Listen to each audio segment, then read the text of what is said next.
NearPod is a really nice tool that I've shared with a few teachers in the past couple of weeks, and they've been very enthusiastic. Don't be surprised when you log into NearPod if the screen looks a little bit different than this. In fact, when your students go to nearpod.com, they may each have a different screen.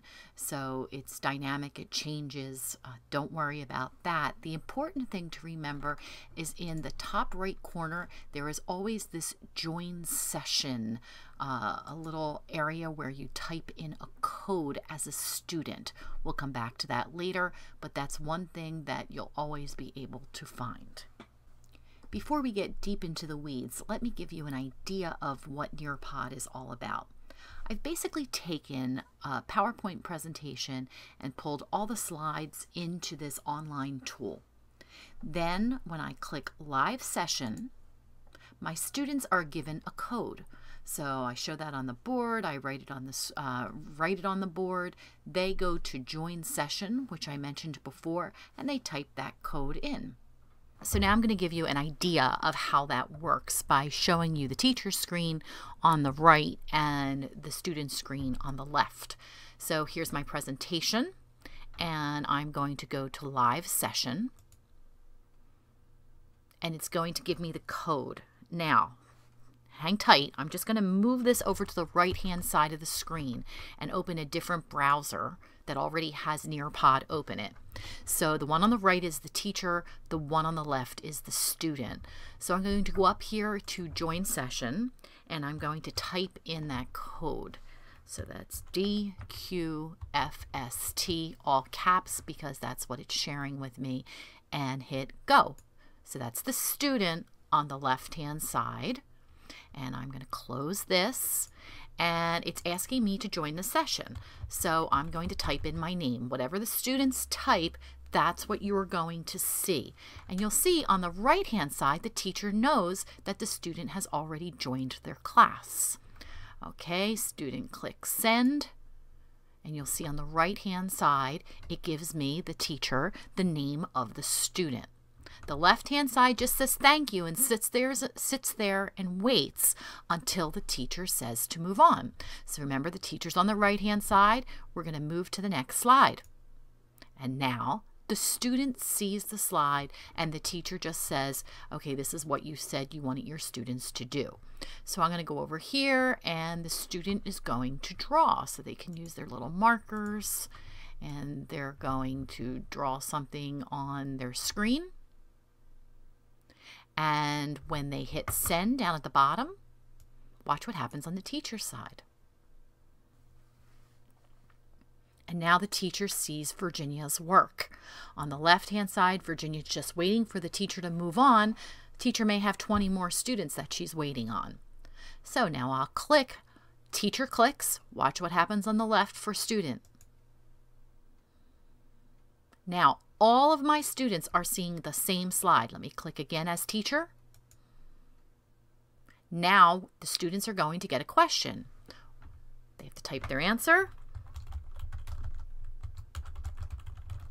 and click send. Watch what happens on the right-hand side. There you go. Now I see the answer.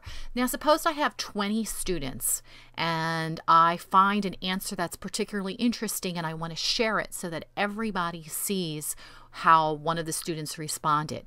It's going to be anonymous. As the teacher, I'm going to click share. And now watch on the left. All students see that answer. So now we can have a conversation about the answer. Teacher unshares it by clicking the unshare button. And now we're going to move on to the next slide. Student catches up, moving on. I can even share a video with my students.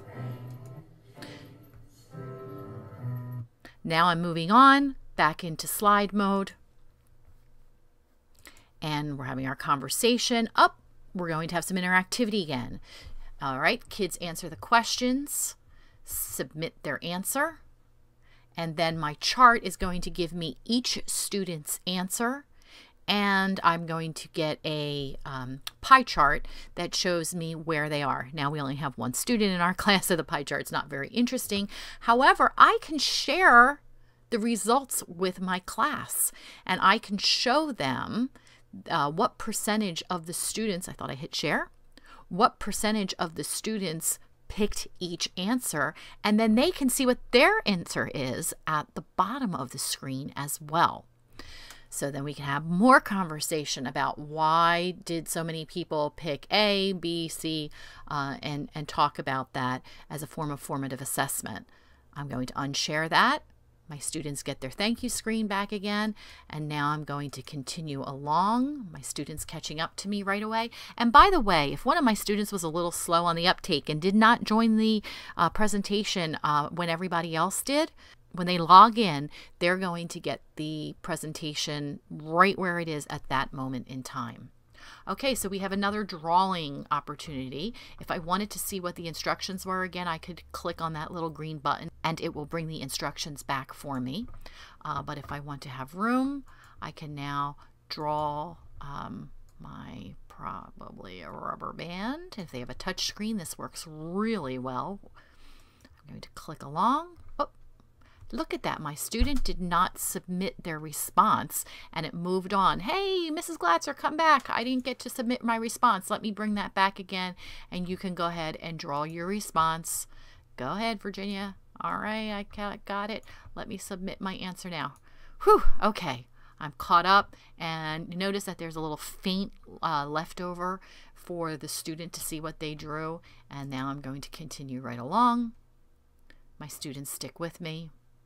We have another question. This time it's a quiz, so there is a right answer and a wrong answer in this case. And student is going to submit their response, and teacher is going to see it. There you go. Again, they can also share the responses with the rest of the students, and you can share any number of responses. And that is how NearPod works.